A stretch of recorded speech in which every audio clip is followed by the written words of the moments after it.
a nossa atenção mental às forças superiores da vida que emanam de Deus e que são conduzidas ao nosso planeta pela bondade desse Espírito amigo que cuida de todo o nosso desenvolvimento planetário, que é o nosso Mestre Jesus. Querido Mestre, receber do teu coração amigo o influxo energético, espiritual necessário para que prossigamos em nossas jornadas terrenas, no esforço continuado de progredirmos, de desenvolvermos em nós as nossas potencialidades espirituais, rumo à plenitude espiritual que é o grande destino de todos nós.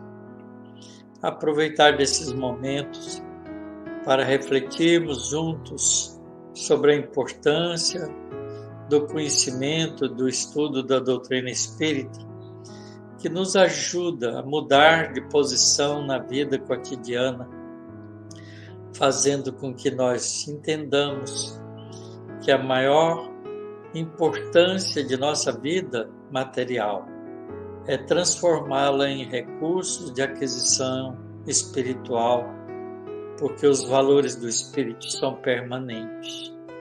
Ampara-nos, Senhor, agora e sempre, iluminando o nosso Brasil, abençoando todas as criaturas humanas que vivemos na Terra. Que assim seja, Senhor. Obrigado, Ailton.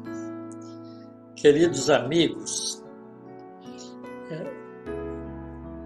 nós, quando adentramos o conhecimento da doutrina espírita, nós vamos ficando maravilhados de ver como esse trabalho de trazimento das obras que Kardec também representa, como esse trabalho foi tão bem planejado no mundo espiritual, porque ele tinha um propósito.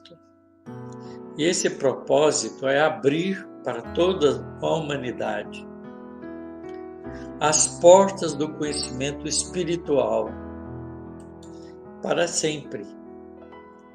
Isso porque a Terra, no seu processo de desenvolvimento e evolução, atingiu as conquistas fundamentais da vida material que permite ao homem viver de uma maneira equilibrada, tranquila e pacífica, se aprender a utilizar esses bens conquistados através da ciência e do conhecimento para uma vida de fraternidade. Por isso mesmo, o conceito de fraternidade tem que se ampliar. E para que isso se dê, é preciso que a gente deixe de pensar como homens e mulheres que somos, constituintes da humanidade terrena.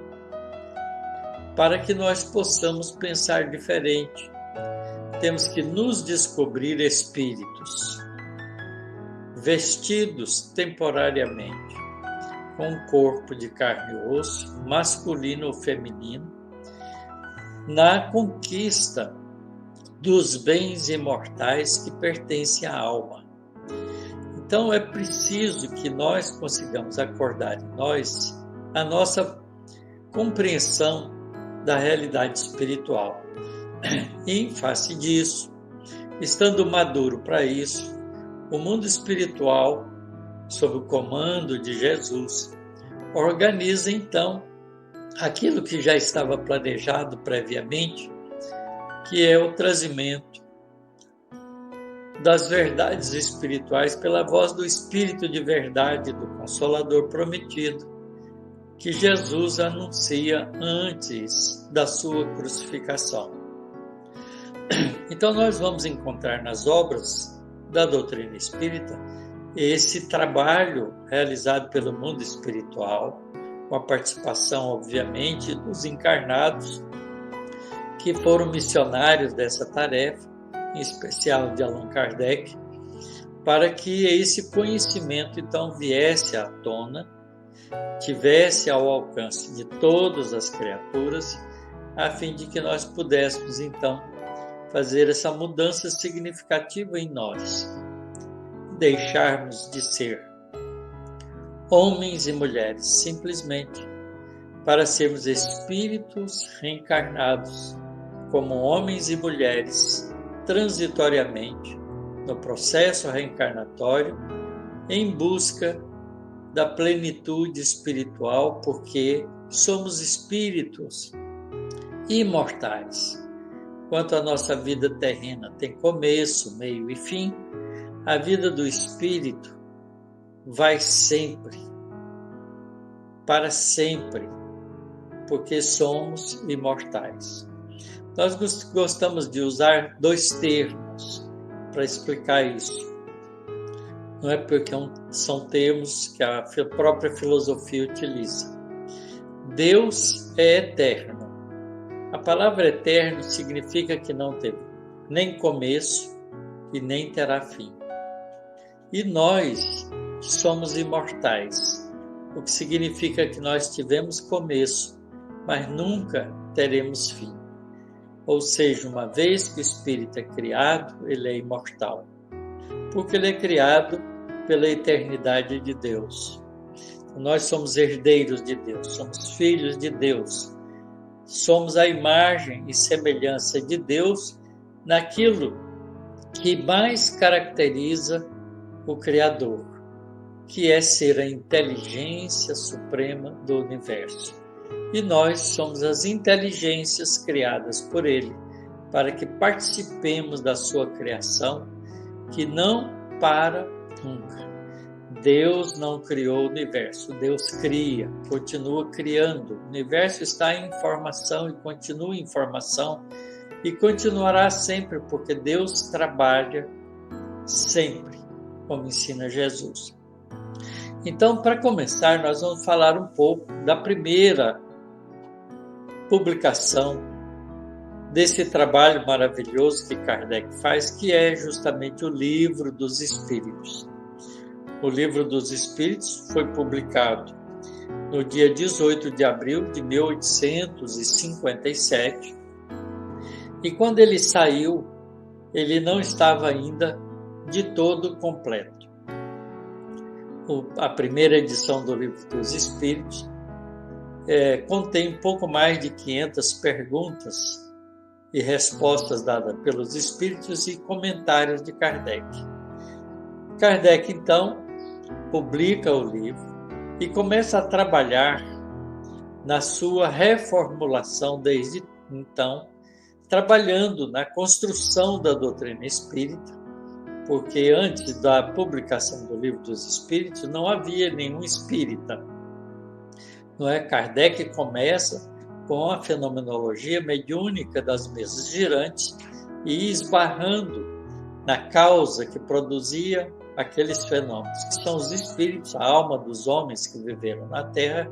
Ele então começa a investigar, através desses recursos, o que é o mundo espiritual.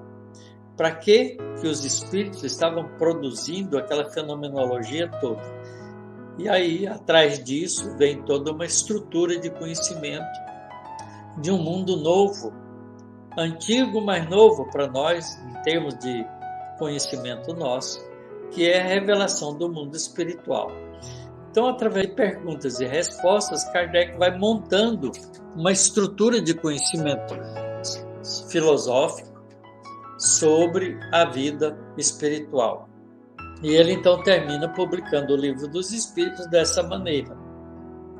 Mas nessa reformulação, que Kardec gasta 3 anos, ele publica a segunda edição no dia 31 de março de 1860. Logo depois, ele publica o Livro dos Médiuns também. Mas é interessante que o Livro dos Espíritos, então, assim reformulado, passou a ter a sua forma definitiva.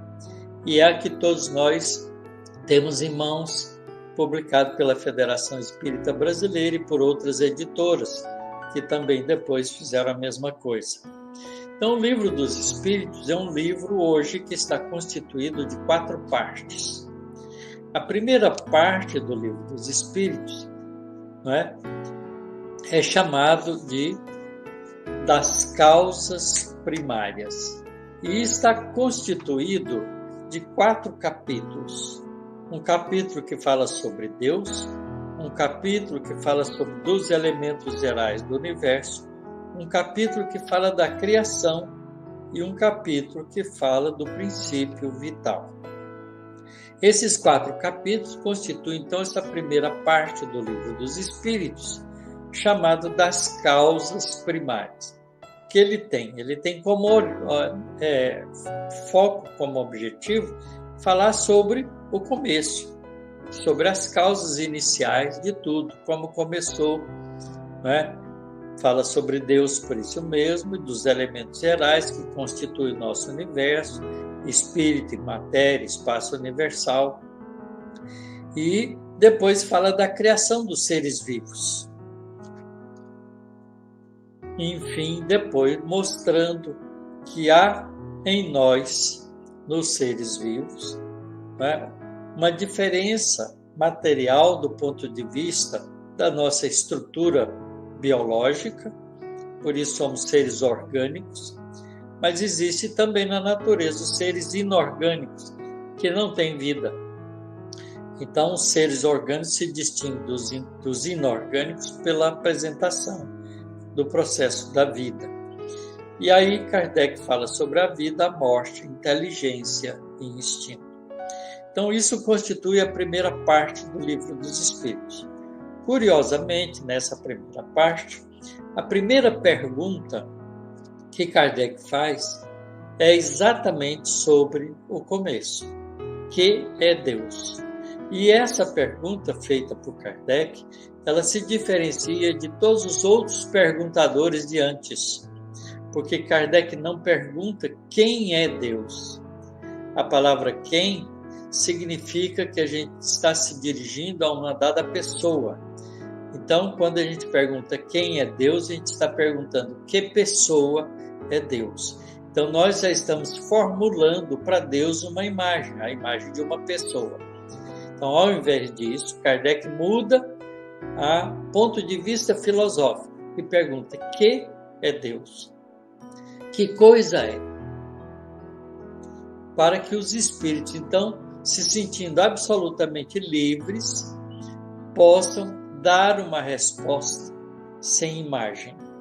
E é exatamente isso que os espíritos fazem, respondendo: Deus é inteligência suprema e causa primária de todas as coisas. Ora, inteligência é um conceito abstrato. Nós não materializamos ou criamos uma imagem da inteligência.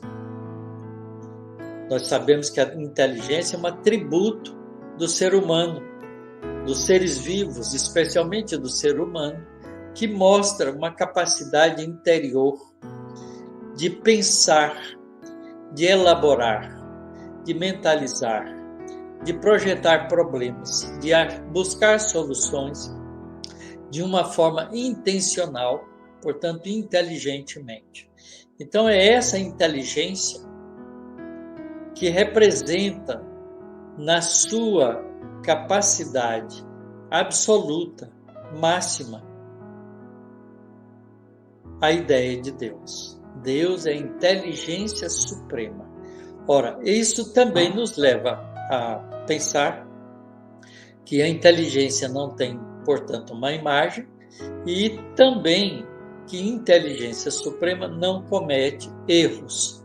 Isso, então, significa que a criação divina é perfeita. Não há imperfeição na criação divina. Veja que isso é importante, esse conceito que sai desse posicionamento de Kardec, numa postura diferente, filosoficamente diferente, de nos aproximarmos da compreensão de Deus.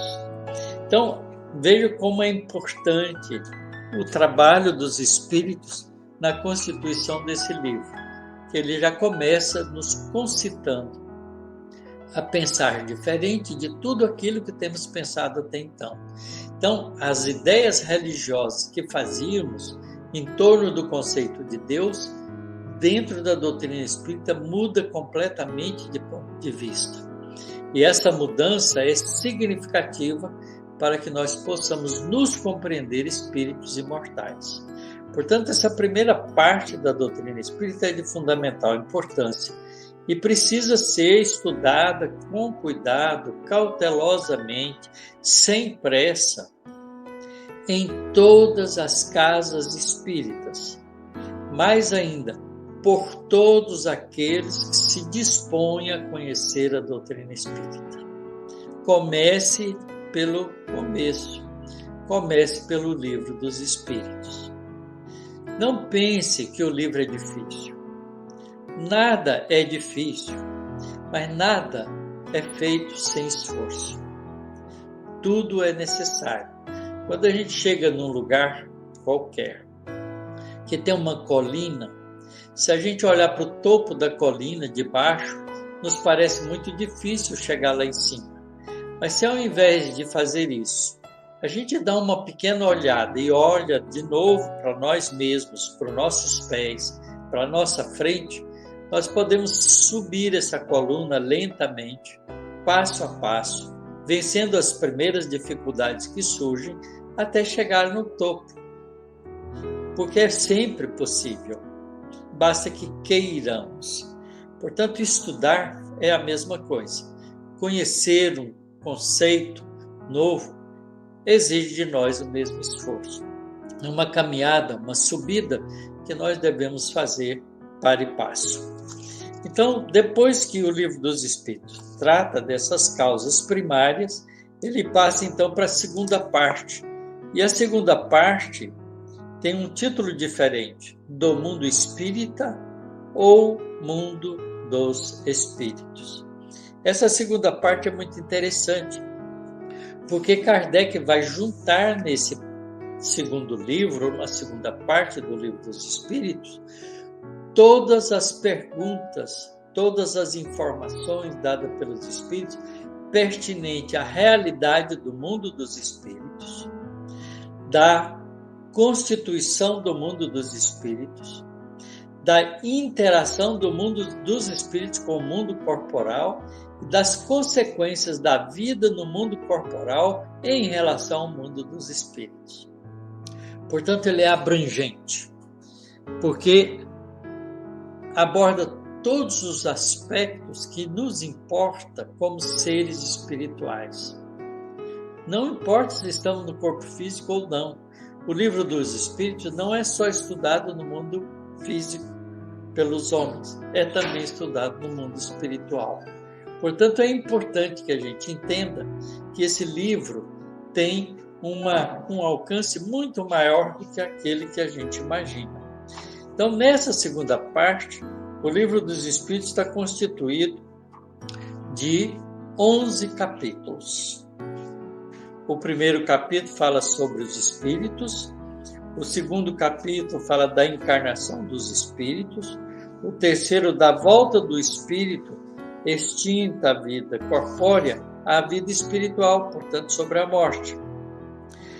No quarto capítulo fala da pluralidade das existências. Aí então vai explicar claramente o fenômeno da reencarnação como uma lei da natureza, o seu significado profundo nos processos do desenvolvimento do ser e todas as relações que importam sobre isso. No capítulo 5, Kardec faz uma consideração sobre a pluralidade das existências e discute filosoficamente esse aspecto.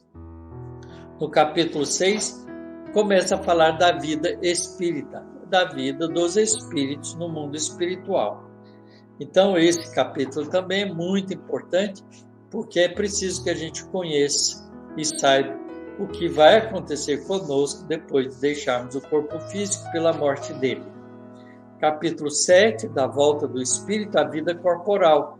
De novo, os prelúdios da volta, a união da alma e do corpo, enfim, todo o mecanismo que regula o fenômeno da volta do espírito para a vida corporal, agora explorando o mecanismo da reencarnação do ponto de vista de como nós nos sentimos, como realizamos isso e as consequências desse nascimento no mundo físico.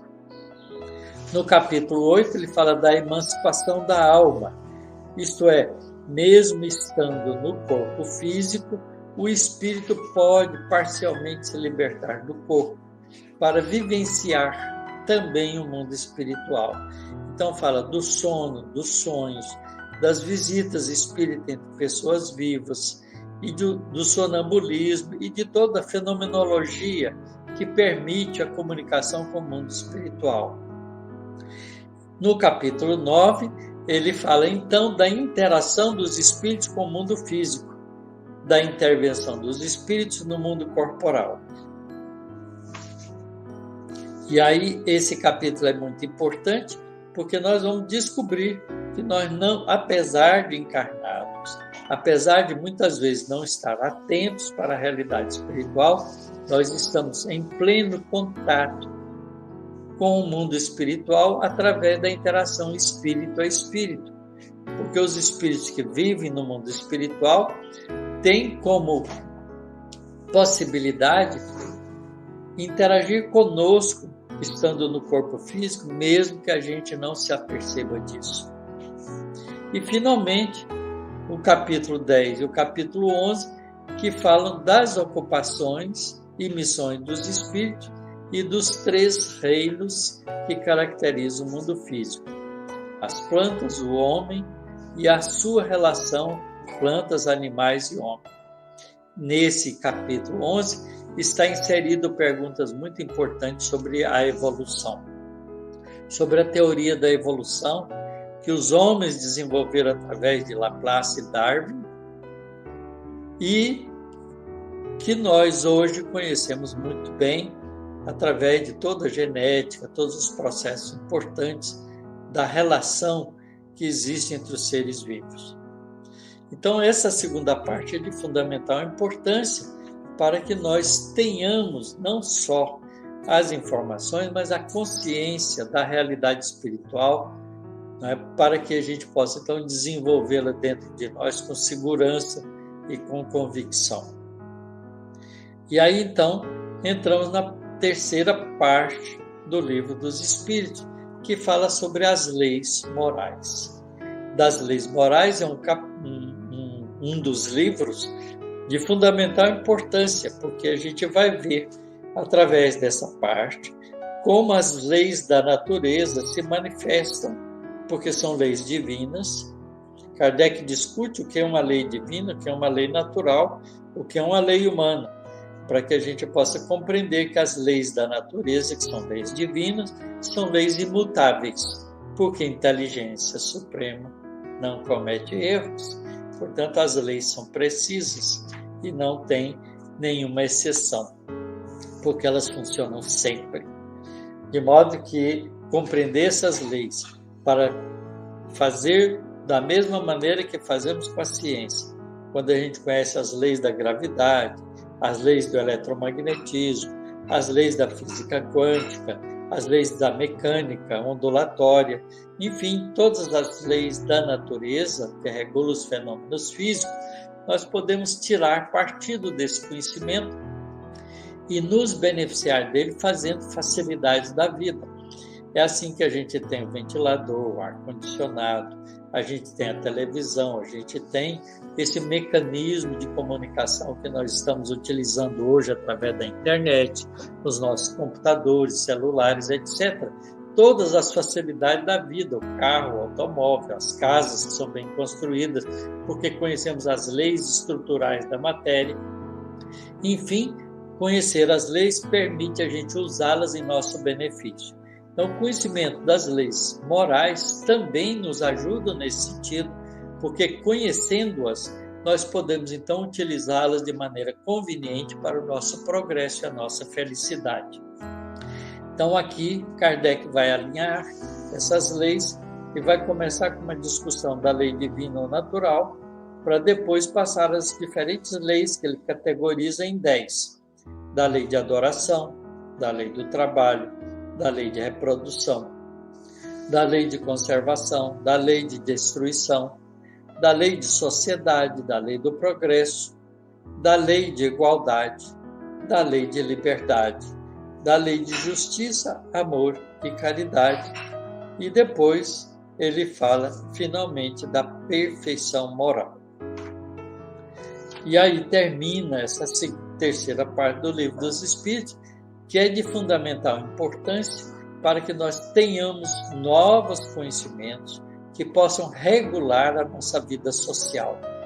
Porque através dessas leis nós vamos ver que todas essas leis envolvem a nossa responsabilidade individual e coletiva. Portanto, ela nos importa com relação à estruturação de uma sociedade melhor. E, finalmente, o Livro dos Espíritos chega na quarta parte, onde Kardec alinha nessa quarta parte perguntas importantes com respostas muito inteligentes dos Espíritos sobre as esperanças e consolações. Enfim, sobre o que nós podemos esperar como consequências dos nossos atos enquanto no corpo físico, refletindo na nossa vida espiritual.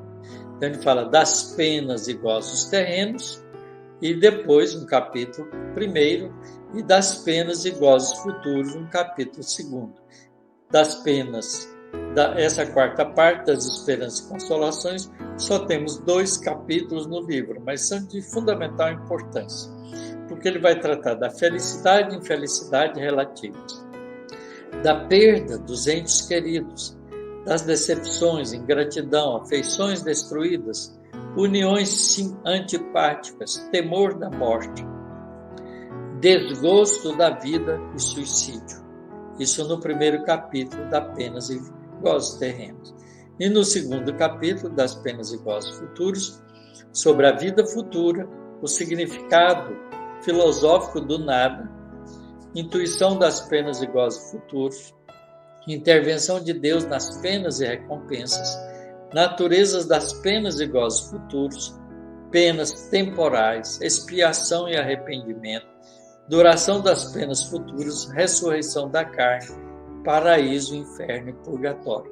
Enfim, discute conosco aqui a lei de responsabilidade, né? A lei de causa e efeito, a justiça divina, isto é, das consequências das nossas escolhas e dos nossos atos. Porque o ser humano, ele se caracteriza por 3 coisas.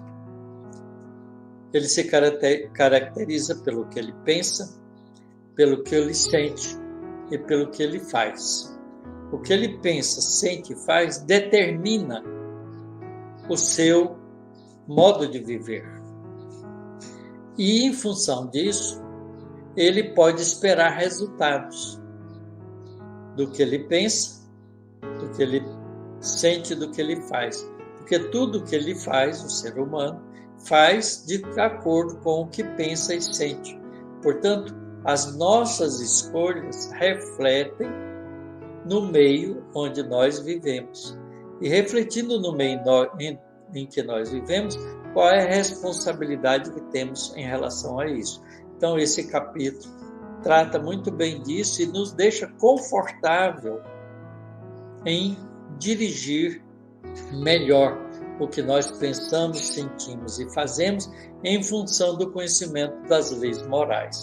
Portanto, esse livro tem uma estrutura completa que nos permite o conhecimento adequado para que nós possamos nos transformar em seres humanos melhores e, portanto, fazer com que a nossa sociedade seja uma sociedade sem guerra, sem violência, sem competição, com cooperação, com fraternidade, com proximidade, com fraternidade, enfim, com os valores ideais que a humanidade sempre sonhou e nunca soube como conquistar. Aquilo que parecia utopia para os gregos antigos, parecia utopia para outras sociedades que desenvolviam um ideal, passa a ser possível, porque nós compreendemos que somos seres espirituais e podemos conquistar isso com o nosso próprio esforço. Portanto, o estudo do Livro dos Espíritos é determinante, eu diria, para uma vida melhor. Não tenhamos preguiça de estudar esse livro, porque ele está constituído de 1018 perguntas, com subperguntas e respostas dos espíritos, além de comentários e ensaios sobre o mundo espiritual feito por Allan Kardec. Então, ele é um compêndio completo nesse sentido e forma a base fundamental de toda a doutrina espírita. Nós diríamos que a fundação da doutrina espírita, o alicerce primordial, central, que sustenta toda a teoria do conhecimento da nossa realidade espiritual na Terra, que está montada em cima desse livro. E não é uma pura teoria, porque nós vamos ver que tudo isso nós verificamos em nós mesmos. Portanto, é um relato, muito mais do que uma teoria, um relato da verdade de Deus para os homens. Às vezes a gente fica discutindo filosoficamente o que é a verdade. E a gente até diz, cada um tem a sua verdade. Mas não é possível a gente pensar pura e simplesmente assim, porque senão a verdade seria simplesmente relativa. E ela poderia variar de pessoa para pessoa, de época por época, e não teria uma meta, um objetivo, uma verdade transcendente. Então, as leis espirituais que nos governam, que são as leis divinas, constituem a verdade do universo.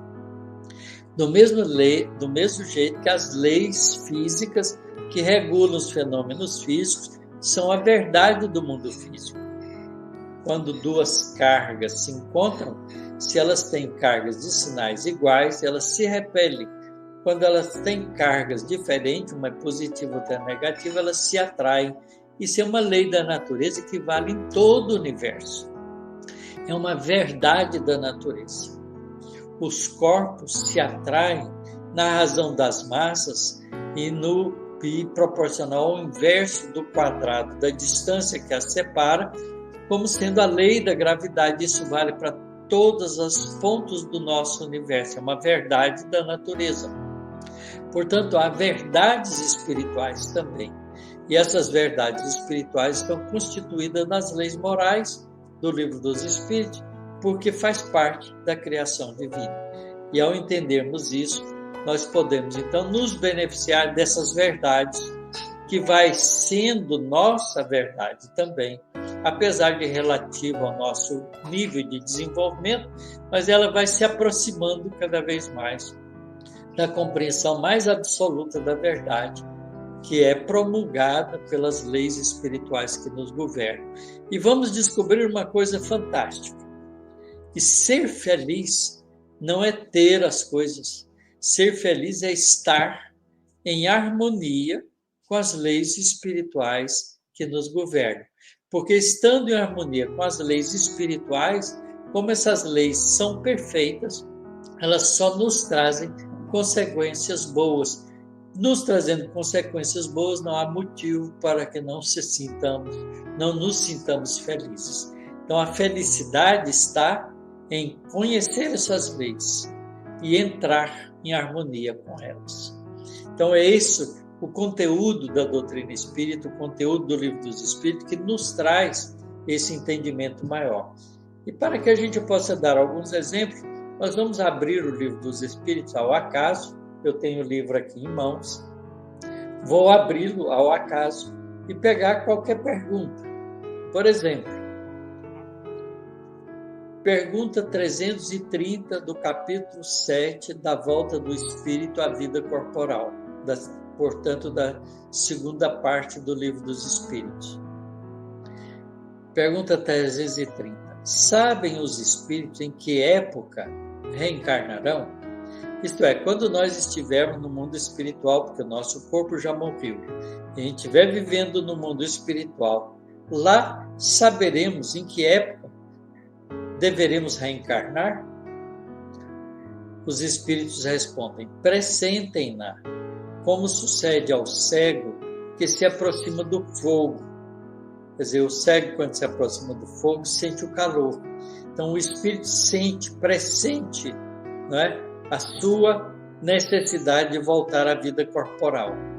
Sabem os espíritos que têm de retomar um corpo, como sabeis que tendes de morrer um dia, mas ignoram quando isso se dará. Pergunta 330A, quer dizer, uma subpergunta da 330. Então, a reencarnação é uma necessidade da vida espírita, como a morte o é da vida corporal? Certamente, assim é.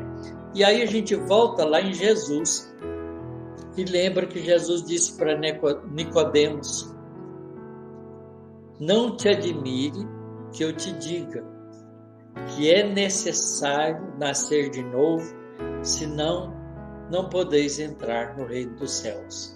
Jesus afirma: ninguém poderá entrar no reino dos céus se não nascer de novo. Então, aqui os espíritos corroboram o ensinamento de Jesus e dizem: certamente, assim é, a reencarnação é uma necessidade para o progresso espiritual. Vamos abrir num outro lugar. Pergunta 835, sobre liberdade de consciência. Olha que pergunta importante. Será a liberdade de consciência uma consequência da de pensar? A consciência, responde os espíritos, é um pensamento íntimo que pertence ao homem, como todos os outros pensamentos. Tem o homem, pergunta 836, tem o homem direito de pôr embaraços à liberdade de consciência? Olha só a responsabilidade do convívio.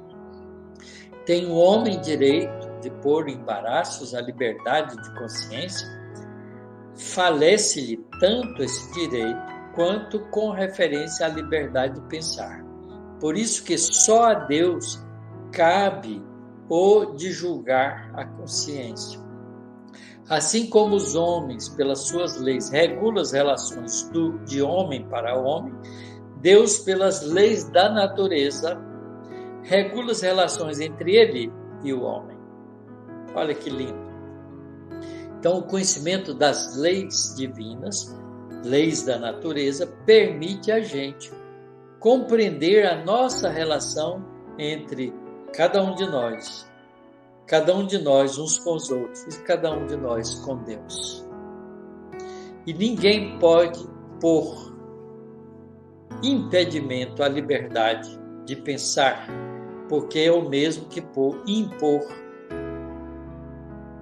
atrapalhar a liberdade de consciência. Então, é muito interessante as perguntas. Há uma outra pergunta sobre o livre-arbítrio, muito importante aqui nesse capítulo. 843. Tem o homem o livre-arbítrio de seus atos? Quer dizer, o homem é livre para agir como quiser? Resposta dos espíritos: pois que tem a liberdade de pensar, tem igualmente a de obrar, de agir. Sem o livre-arbítrio, o homem seria uma simples máquina. Então vejam, meus irmãos, qualquer lugar que a gente abrir, tem uma pergunta importante como essa. Olha só. Pergunta 23. O que é, do comecinho do livro, o que é o espírito? O espírito é o princípio inteligente do universo. Espírito é sinônimo de inteligência? A inteligência é um atributo essencial dos espíritos. Uma e outro, inteligência e espírito, se confundem num princípio comum, de sorte que para vós são a mesma coisa. Então, quando a gente pensa em inteligência, nós estamos pensando numa realidade espiritual. Quando pensamos no espírito, estamos pensando num ser inteligente. Então, veja como é interessante esse livro que vai nos apresentando conceitos dessa natureza. Então, eu recomendo a todos vocês que estão me ouvindo, estudem esse livro em casa, que formem grupos de estudo do Livro dos Espíritos nas casas espíritas e levem a sério a aquisição do conhecimento da doutrina espírita, porque ela é o instrumento mais moderno que todos nós temos para mudanças definitivas na condução da vida do nosso planeta. Se nós quisermos ser felizes, se nós quisermos viver uma sociedade avançada, uma sociedade ideal, é preciso que conheçamos a realidade do Espírito, que está tão bem declarada, ensinada, demonstrada, experienciada em O Livro dos Espíritos. Muito obrigado pela atenção de vocês.